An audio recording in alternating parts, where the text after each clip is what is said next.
موجودہ دور میں بھی بات بھی چل رہی ہے کتابت قرآن پر، میں اس کا جواب بھی سمجھانے لگا ہوں۔ انہی صحابہ کرام نے اس قرآن کو لکھا ہے اور لکھ کر ہم تک پہنچایا ہے۔ یاد رکھیں، اگر کوئی قول یہ پیش کرے کہ صحابہ کے لکھنے میں غلطی ہے تو وہ غلط کہہ رہا ہے، سراسر غلط کہہ رہا ہے۔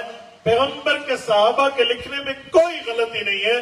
قرآن شروع یہاں سے ہوتا ہے کہ ان کے لکھنے میں غلطی نہیں ہے۔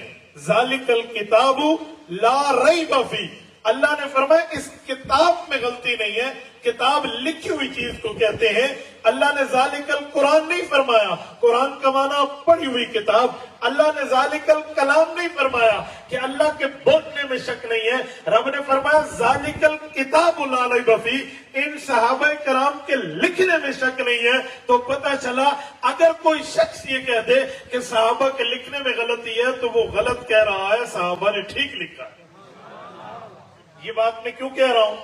دوسرا دن ہے یہ بات چل پڑی ہے، ابھی بھی ساتھی مجھ سے ایک ایک جگہ پوچھ رہے ہیں۔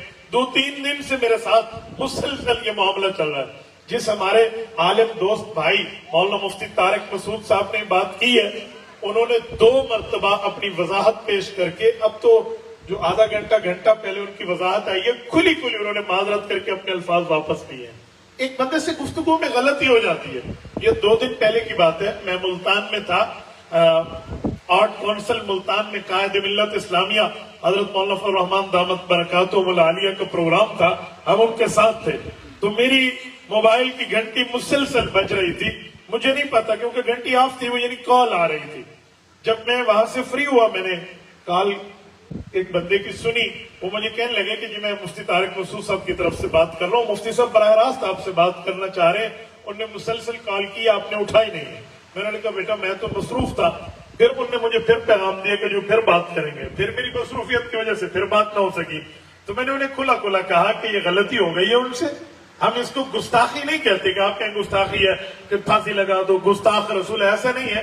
گفتگو میں بعض اوقات غلطی ہو جاتی ہے، انہیں چاہیے اپنی غلطی کو مانے اور اس معاملے کو چھوڑ دیں۔ انہوں نے وہاں کہا، پھر ان کا ایک رجوع آیا، اس پر کما حقو میں مطمئن نہیں ہوا۔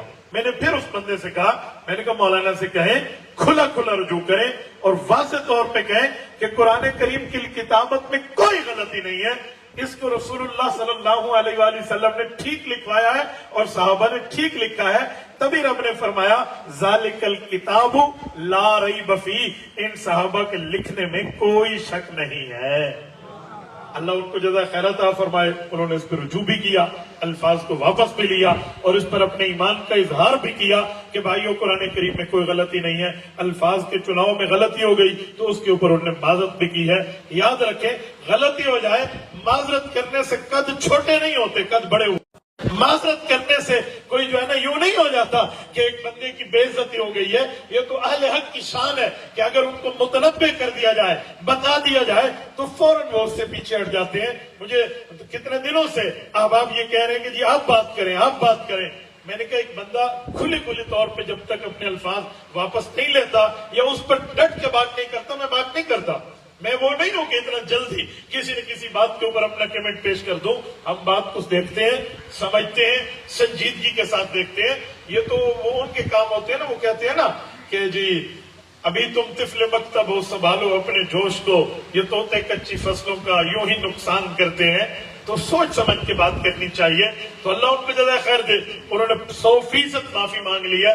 تو میرے خیال میں آپ سب حضرات کے ذریعے دنیا کو ایک پیغام دوں گا کہ اب یہ بات جو ہے نا آپ یہاں پہ ختم کر دیں، کیونکہ ایک بندے نے بات کی، اس نے اپنی غلطی مانی، 100% اس سے واپسی ہو گئی۔ تو میرے خیال میں اب کوئی چیز بچتی نہیں ہے کہ بندہ خواہ سے اس طرح کی بات کرے۔ میری دعا ہے اللہ جل شانہ ان سمیت ہر عالم حق کی حفاظت فرمائے اور ہر عالم حق کو حق کی طرف رجوع کرنے کی توفیق عطا فرمائے۔